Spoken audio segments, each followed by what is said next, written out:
Epidemic 1937.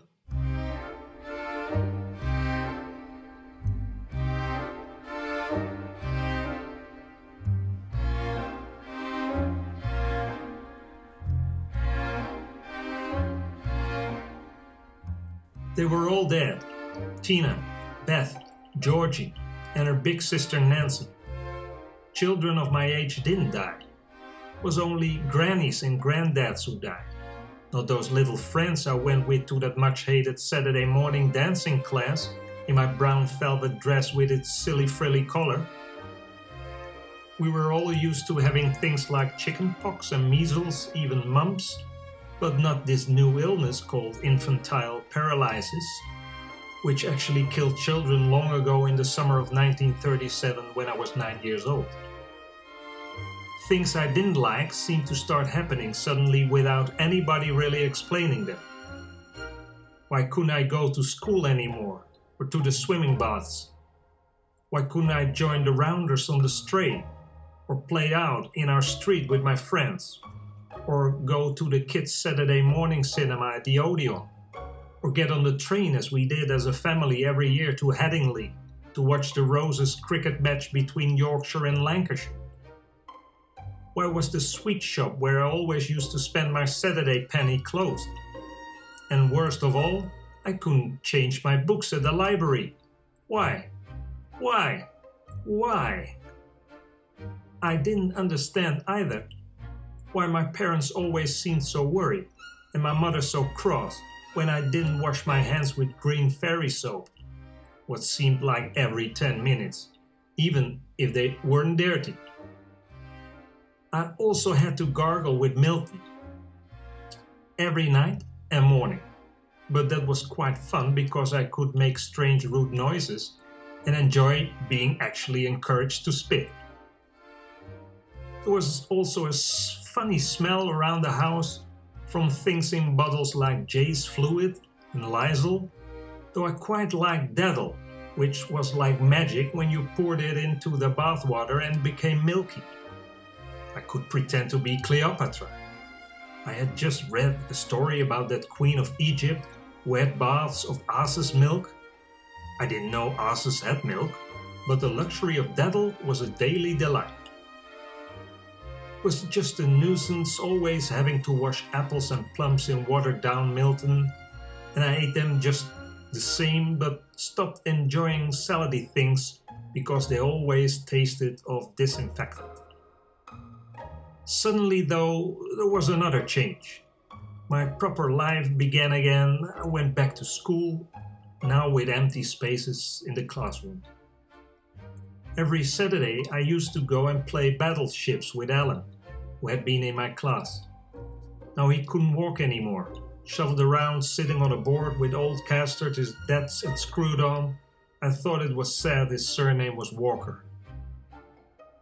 The dancing class was closed forever, and I never wore that brown velvet dress with the lazy collars and its chewed points ever again. These are childhood recollections, written more than 80 years after they happened. I do not know how widespread this epidemic was, whether it was just confined to Harrogate, parts of West Yorkshire, or indeed whether any official monitoring or records of deaths and residual paralysis were kept.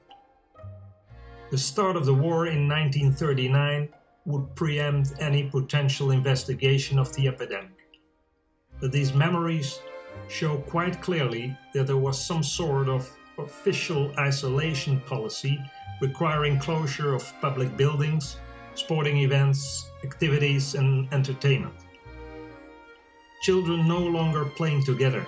Having to stay at home was probably caused by parents' very real fear of infection and their own policy of social distancing, rather than by any official restriction of movement.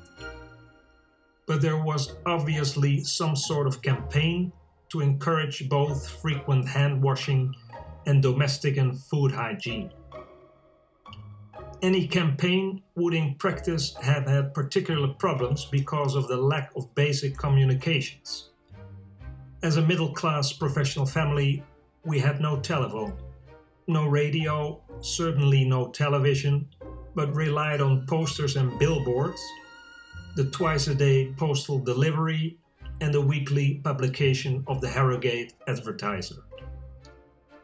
How indeed was reliable, up-to-date official information then communicated?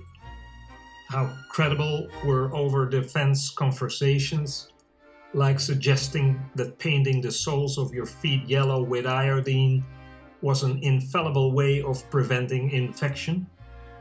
In addition to medical ignorance about this new so-called infantile paralysis, for which there was no vaccination and no cure, the other main problem would inevitably have been cost to families. In 1937, it was more than 10 years before we would have a national health service free at the point of delivery. The fear of being ill or hurt in an accident was all pervasive for adults for whom there was no sick pay or support. So the system meant that most people had to pay privately for a doctor's visit, though some benevolent doctors decided to run free, or for a modest subscription of a few pennies a week, what was called the panel for poor people. My aunt and uncle, doctors in a shared practice in Pontefract, organized a special panel for coal miners and their families. Hospital accommodation also had to be paid for unless the local hospital too had some sort of its own panel system.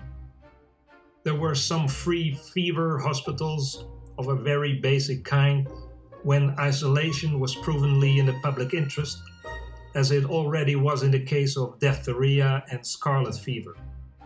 Medicines had to be paid for and were therefore economized on, and misleading advertising and opportune promotion was rife.